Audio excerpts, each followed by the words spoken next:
Hello everyone, कैसे हो आप सब। एक बार पुनः स्वागत है आप सभी का हमारे अपने YouTube channel Shiv coaching classes पर। उम्मीद करते हैं दोस्तों आप सभी मस्त होंगे, बेहतर होंगे, आप सभी की पढ़ाई भी अच्छे ढंग से चल रही होगी।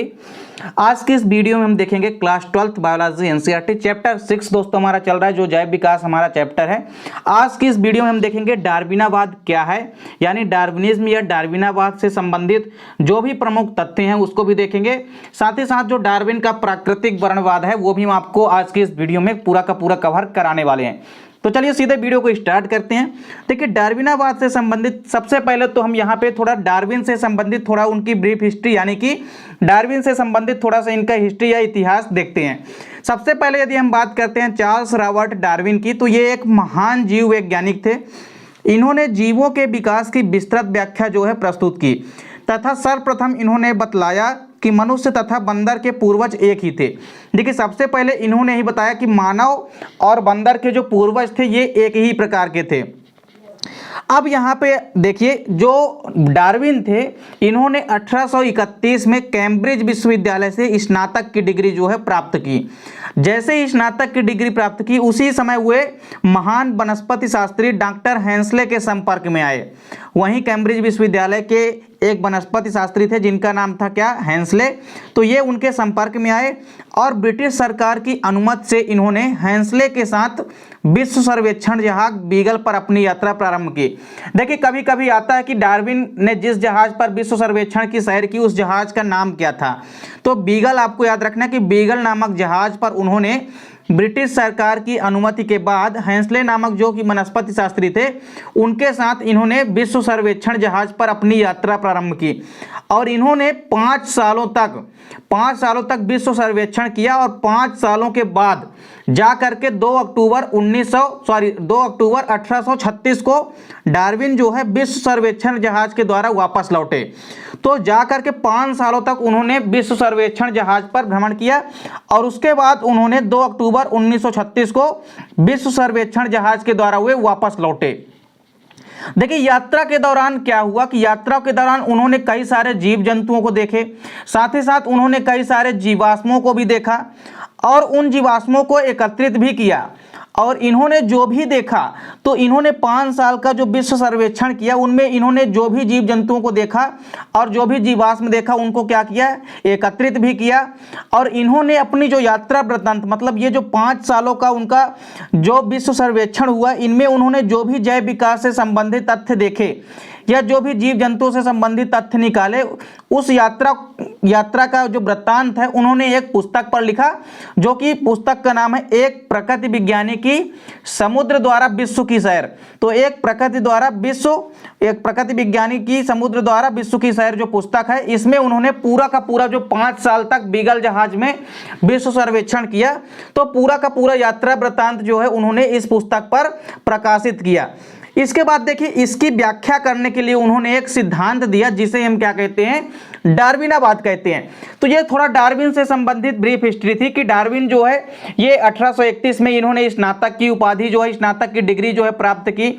उसके बाद वे एक वनस्पति शास्त्री हेंसले के साथ विश्व सर्वेक्षण जहाज पर क्या किए, यात्रा किए और 5 वर्षों की यात्रा के पश्चात उसका यात्रा वृत्तांत, जो भी उन्होंने जीव जंतुओं को देखा या कि उन्होंने जो भी जीव जंतुओं के अवशेष को देखा उनको एकत्रित किया और उनसे संबंधित जो भी तथ्य, जैव विकास से संबंधित जो भी प्रमाण उन्होंने निकाला उसको उन्होंने एक पुस्तक पर आकलित किया। एक प्रकृति विज्ञानी की समुद्र द्वारा विश्व की सैर ये पुस्तक है, इस पे उन्होंने संकलित किया पूरा का पूरा अपना यात्रा वृत्तांत। इसके बाद देखिए, इसी यात्रा वृत्तांत से संबंधित उन्होंने जो भी 5 सालों में यात्रा वृत्तांत किया उनको एकत्रित किया और इसी की व्याख्या करने के लिए उन्होंने एक सिद्धांत दिया और इसी को ही क्या कहते हैं, डार्विनावाद कहते हैं।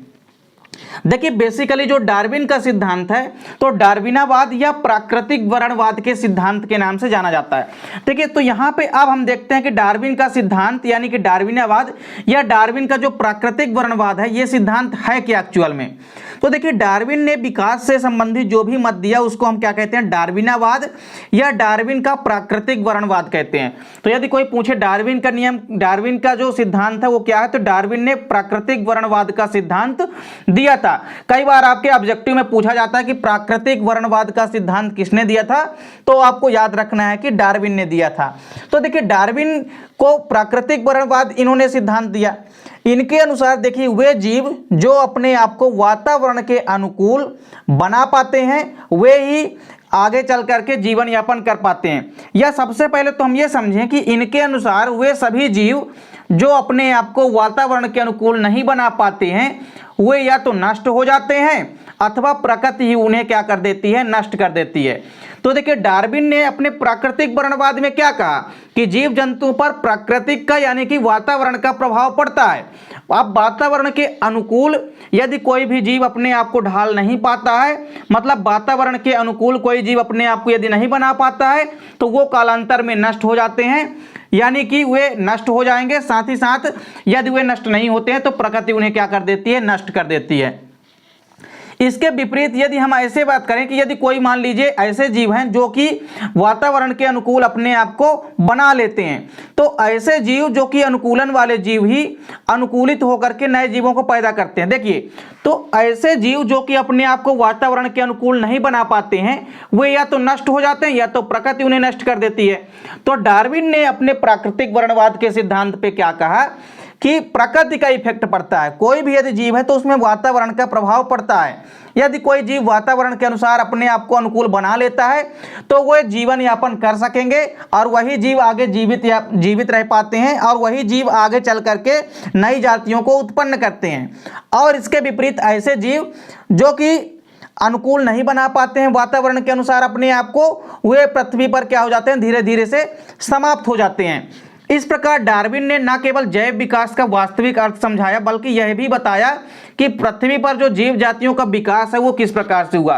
तो डार्विन का मानना क्या था कि जो प्रकृति में जीवों का विकास हुआ है वो प्राकृतिक वर्णवाद के परिणाम स्वरूप है, मतलब प्रकृति का उस पर प्रभाव है, यानी वातावरण का जीवों पर प्रभाव होता है। यदि वातावरण के अनुकूल जीव अपने आप को बना लेते हैं तो वे अपने आप को आगे जो है कालांतर में जीवित रख पाएंगे और वही जीव आगे चल के नई जातियों को उत्पन्न करेंगे।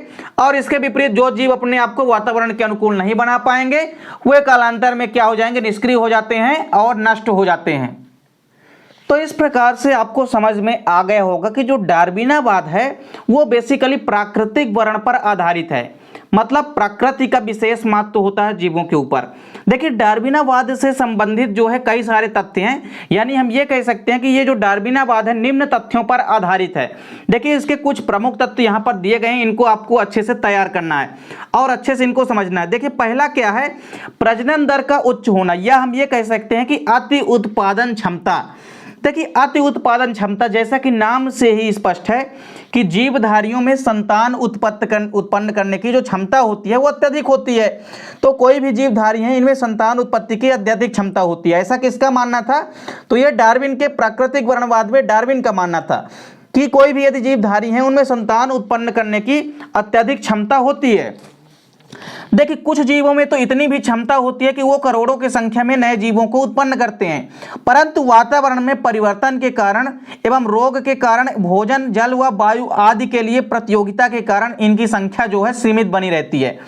इन्होंने क्या कहा कि पहला तथ्य क्या है कि अति उत्पादन क्षमता, मतलब जीवों के अंदर उत्पादन क्षमता तो बहुत ज्यादा मात्रा में होती है, लेकिन इतनी ज्यादा उत्पादन क्षमता के बावजूद भी कई सारी चीजों के लिए जैसे भोजन, रोग, जलवायु आदि के लिए प्रतियोगिता आपस में छिड़ जाती है। इसी प्रतियोगिता के कारण इनकी जीवों की संख्या जो होती है वो सीमित ही बनी रहती है। मतलब जीवों के अंदर उत्पादन क्षमता तो ज्यादा होती है, जीव अधिक से अधिक नए जीवों को उत्पन्न कर सकते हैं, लेकिन इनमें क्या होता है कि वातावरण के परिवर्तन के कारण कुछ जीव नष्ट हो जाते हैं, कुछ तो रोगों के कारण जो है तो नष्ट हो जाते हैं, और कुछ जीव भोजन, जल, वायु आदि के लिए प्रतियोगिता आपस में छिड़ जाती है, जिस कारण से इनकी संख्या जो है सीमित रह जाती है और सीमित ही बनी रहती है। तो यह पहला पॉइंट है कि प्रजनन दर का उच्च होना यानी कि अति उत्पादन क्षमता। तो डार्विनावाद जो है पहला तथ्य इसका क्या है कि अति उत्पादन क्षमता, मतलब जीवधारियों में संतान उत्पन्न करने की अत्यधिक क्षमता होती है, इसके बावजूद भी जीवों की संख्या जो है वो क्या बनी रहती है, सीमित बनी रहती है। दूसरा है जीवन संघर्ष। देखिए जीवन संघर्ष का मतलब क्या है कि कोई भी यदि जीवधारी हैं उनमें आपस में जीवित रहने के लिए कई सारी चीजों पर क्या होने लगे, आपस में संघर्ष छिड़ जाए। यही तो है जीवन संघर्ष। जीवन संघर्ष में देखिए क्या होता है कि अत्यधिक संतानोत्पत्ति के बावजूद भी किसी सीमित क्षेत्र में भोजन, वायु, प्रकाश, जल आदि एक निश्चित मात्रा में ही उपलब्ध होते हैं। अतः नए उत्पादित जीवों में जीवन के लिए इन चीजों के लिए आपस में संघर्ष होने लगता है। देखिए अत्यधिक संतानोत्पत्ति हो जाती है, जीवों की संतान उत्पन्न करने की जो क्षमता है हमने आपको पहले ही बताया कि अत्यधिक मात्रा में होती है। अब इतनी ज्यादा संतानोत्पत्ति के बावजूद देखिए क्या होता है कि जो भोजन, वायु, प्रकाश की जो मात्रा है वो तो एक निश्चित मात्रा में ही उपलब्ध होती है। अब इनके लिए आपस में क्या छिड़ जाता है, संघर्ष छिड़ जाता है।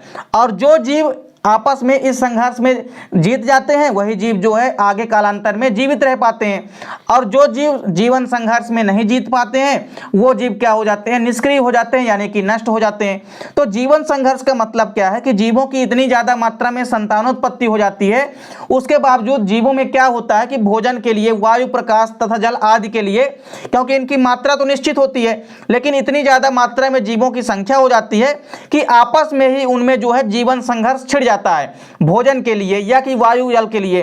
तो जो जीव जो है जीवन संघर्ष में जीत जाते हैं वही जो है कालांतर में जीवित रह पाते हैं और आगे नई जातियों को उत्पन्न करते हैं। लेकिन जो जीव जीवन संघर्ष में नहीं जीत पाते हैं वो कालांतर में निष्क्रिय होते चले जाते हैं। इसके बाद देखिए वातावरण के प्रति अनुकूलन, तीसरा वन ऑफ मोस्ट इंपॉर्टेंट यहाँ पे क्या है, वातावरण के प्रति अनुकूलन।